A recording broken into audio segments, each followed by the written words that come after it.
Assalamualaikum warahmatullahi wabarakatuh. Saya Muhammad Fajar dari Universitas Proklamasi 45 Yogyakarta. Di sini saya akan mempresentasikan internet dan komputasi awan.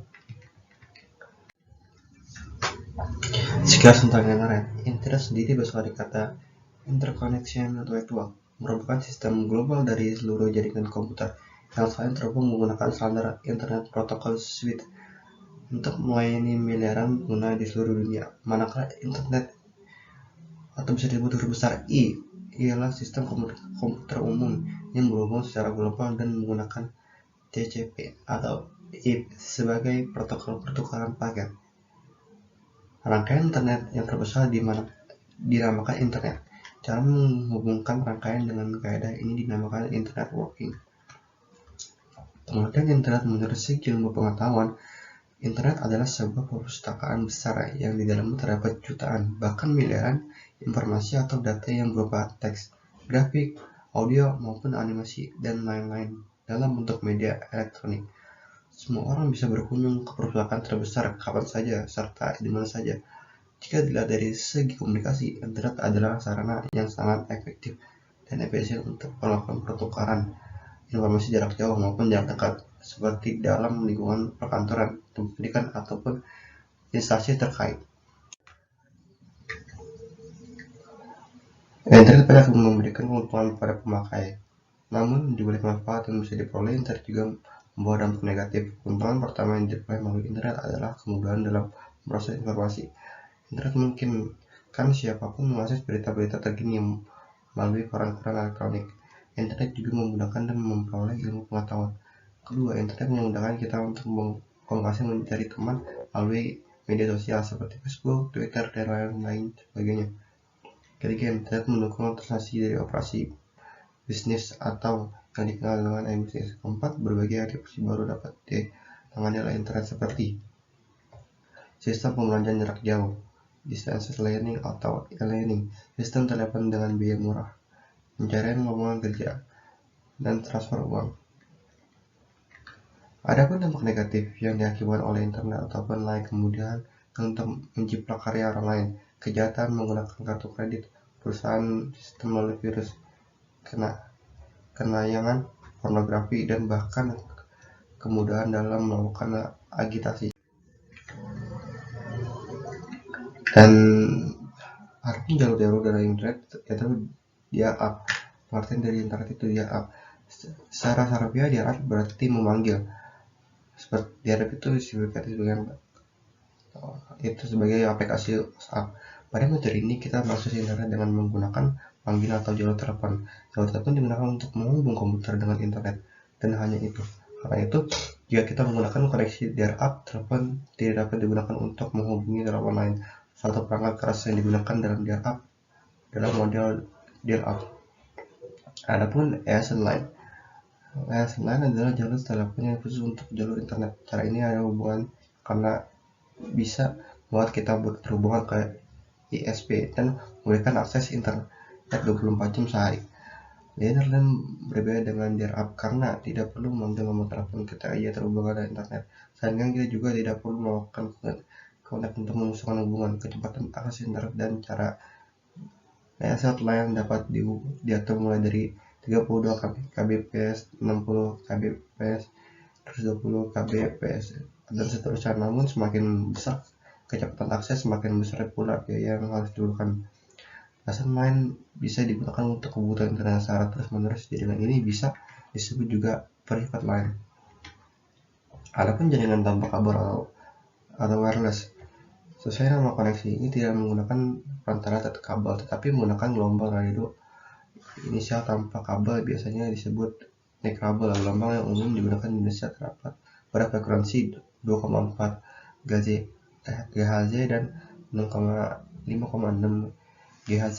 Metode ini mampu menyediakan akses internet dengan kecepatan 11 sampai 54 Mbps. Metode ini bisa digunakan di tempat yang susah dipasangi kabel.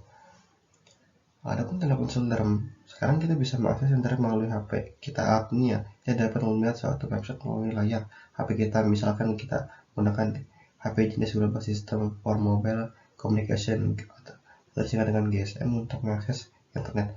Terlebih dahulu kita harus mengaktifkan General Packet Radio Service atau GPRS.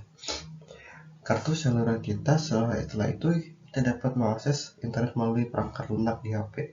Beberapa jenis HP dapat digunakan sebagai modem.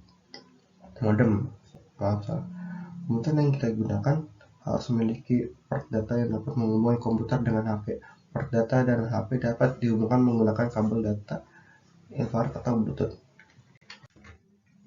Sekarang kita masuk ke cloud computing atau komputasi awan. Merupakan definisi untuk teknologi komputasi atau grid computation yang digunakan pada pertengahan hingga akhir 19. Jargon komputasi awan mulai muncul pada akhir tahun 2007, digunakan untuk memindahkan layanan yang digunakan sehari-hari ke internet, bukan disimpan ke komputer lokal lagi. Cloud computing atau komputasi awan merupakan tren baru di bidang komputer distribusi di mana berbagai pihak dapat mengembangkan aplikasi dan layanan berbagai SEO service extra di jaringan internet. Komputasi awan adalah sebuah pengiriman yang mengarah pada sebuah layanan komputasi. Layanan awan mengizinkan individu dan pembisnis untuk menggunakan perangkat lunak keras telah dikelola oleh 3 bagian pada lokasi terkecil.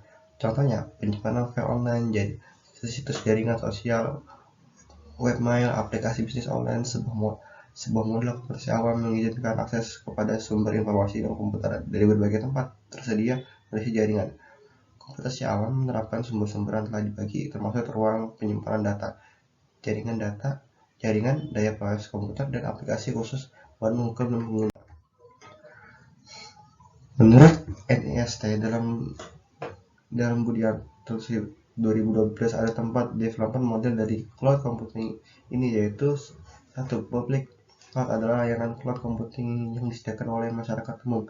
Pengguna bisa langsung mendaftar ataupun memakai layanan yang ada. Contoh public cloud yang gratis: Google, Facebook, Twitter, Level, dan sebagainya. Contoh public cloud yang terbayar: Salesforce, Office, Google Apps, dan sebagainya. Keuntungan: pengguna tidak perlu berinvestasi untuk merawat serta membangun infrastruktur platform ataupun aplikasi. Kerugian sangat tergantung dalam kualitas layanan internet koneksi yang kita pakai. Jadi kerugian itu dari kita sendiri, yaitu nge-lag atau bisa disebut. Private cloud adalah layanan cloud computing yang disediakan untuk memenuhi kebutuhan internal dari organisasi atau perusahaan. Biasanya departemen IT akan berperan sebagai service provider, penyedia layanan, atau departemen lain menjadi service konsumen. Contoh layanan ada saat ini web aplikasi, mail service, database service untuk keperluan internal, sistem operasi, web server, framework, database yang untuk internal. IaaS adalah virtual machine yang bisa direquest sesuai dengan kebutuhan internal. Communicating cloud adalah layanan komputer yang dibangun eksklusif untuk komunikasi tertentu, yang konsumennya berasal dari organisasi mempunyai perhatian yang sama atau sesuatu hal, misalnya saja standar keamanan, aturan komplikasi, dan sebagainya. Keuntungannya bisa bekerjasama dengan organisasi lain dalam komunikasi yang mempunyai kepentingan yang sama. Kerugiannya ketergantungan antara organisasi jika tiap-tiap organisasi tersebut saling berbagi sumber daya.